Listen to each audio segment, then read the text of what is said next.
foot problems.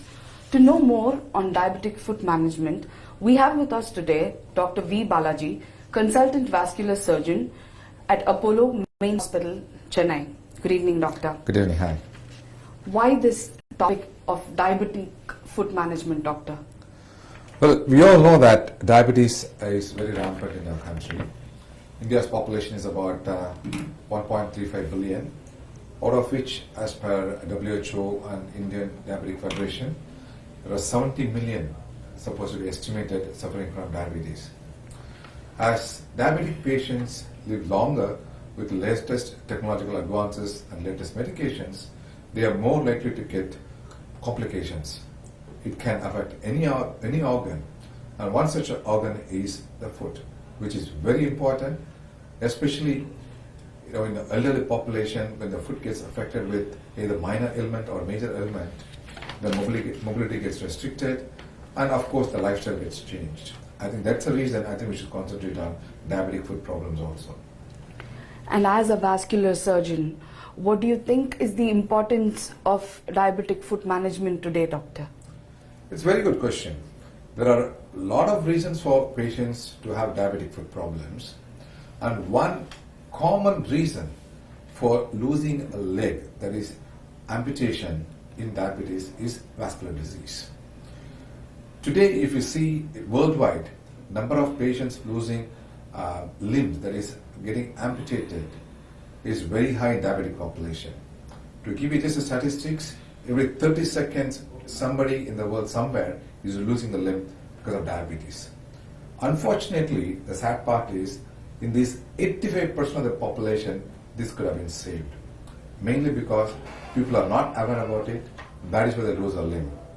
It is also one of the second commonest cause of losing the limb, barring the military conflicts, etc.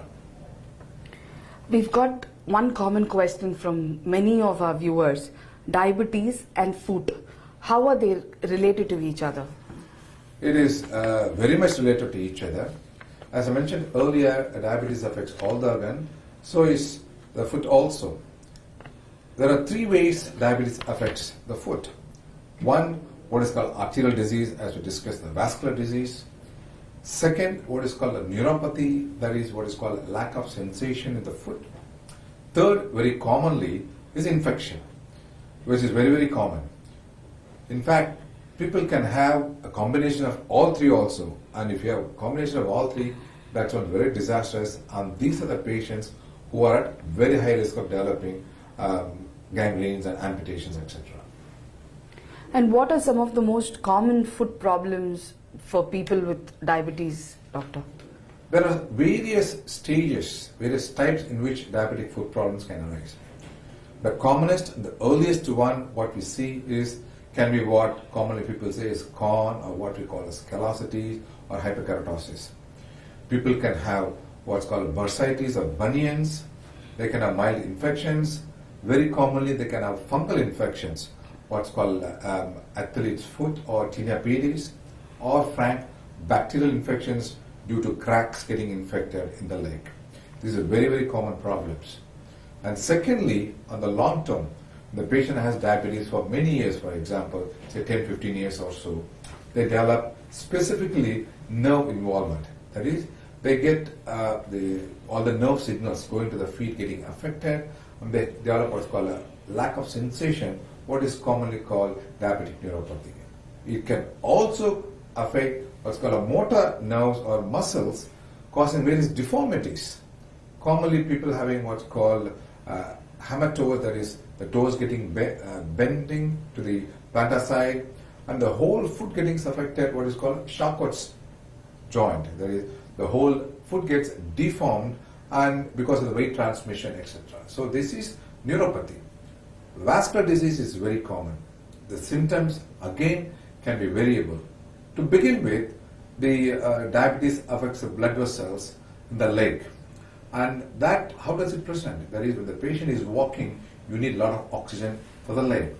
When there is a lack of oxygen due to lack of blood supply, the muscles gets cramped or pain, what we call it as claudication. That is, patient who was able to walk for a few kilometers, not able to walk for even 100 meters or 200 meters.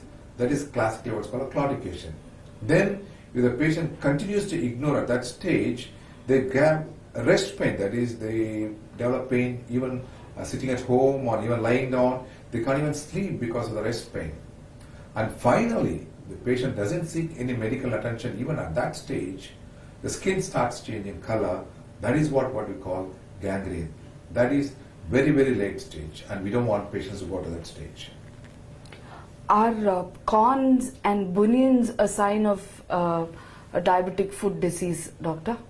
That they are very, very common foot problems, but they're not necessarily confined to diabetic population alone. Basically, what it means is it can be due to lack of sensation or maybe proper footwear not being what we call ill-fitting footwear. For example, when you change your footwear, when you buy a new footwear, they're a little bit tight, and you know that the foot is very painful, you tend to remove it. But unfortunately, in diabetic population, they lack that sensation. They don't have the pain, so they continue to wear that. And then when they come home from work or wherever, they see a big hole in the foot. This is what is called a trophic ulcer. And this is one of the commonest problems we see in our clinics today. Is there any particular part of the leg that gets most affected, doctor? Excellent question. Very, very excellent questions. Normally, we all have what's called a weight-bearing areas. You see in a foot, there are some areas, they are thick skin, some areas they are soft skin. The thick skin areas are the one which bear the weight normally. Unfortunately, in diabetic foot population, due to various reasons I mentioned to you, predominantly due to neuropathy, it can be sensory or motor neuropathy, the weight transmission gets lost. That is, when the toe gets deformed, it starts putting pressure in abnormal areas which is not used to bearing the weight. And that is where, when the foot is not used to bearing the weight, and that becomes what's called ulceration, what we call trophic ulcers. And that is again a major source of setup for an infection in the future. You mentioned about gangrene, doctor. Is there any other extreme effects of diabetes apart from it? Gangrene is one of the manifestations which is change in color. That, with the combination of infection, can spread like a wildfire. Because normally when we all get infection, our body has got a mechanism to control it. A bacteria gets killed by your own body immune mechanism. Diabetes, because of two reasons. One, diabetic population as such, they cannot fight the infection because your cells again are not damaged by a diabetes. So the cells cannot kill the bacteria.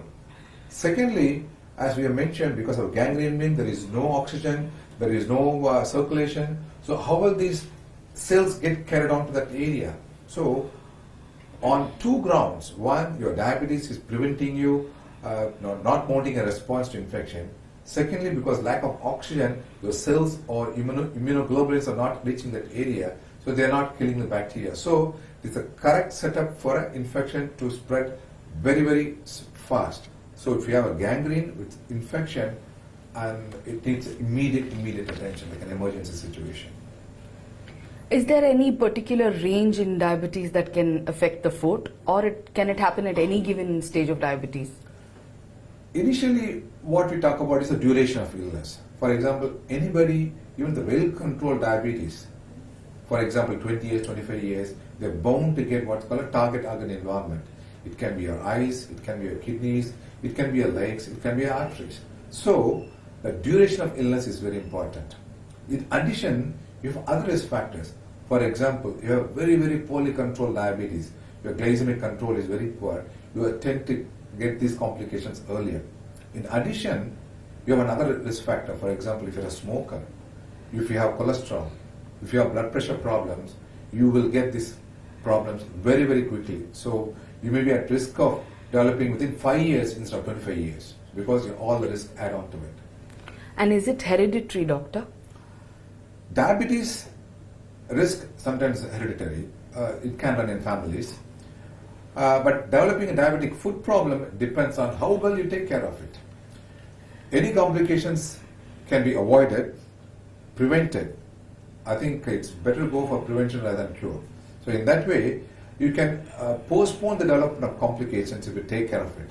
So in that way, yes, if you have a diabetes, it doesn't mean you will develop diabetic complications. If you take care of it very well, I think you can avoid all kinds of complications which we have mentioned earlier. Coming to a basic question, what are the early symptoms of diabetes in the foot? We always say, as a diabetic population, as a diabetic patient, you should take care of your foot like how you take care of a baby. Like how you develop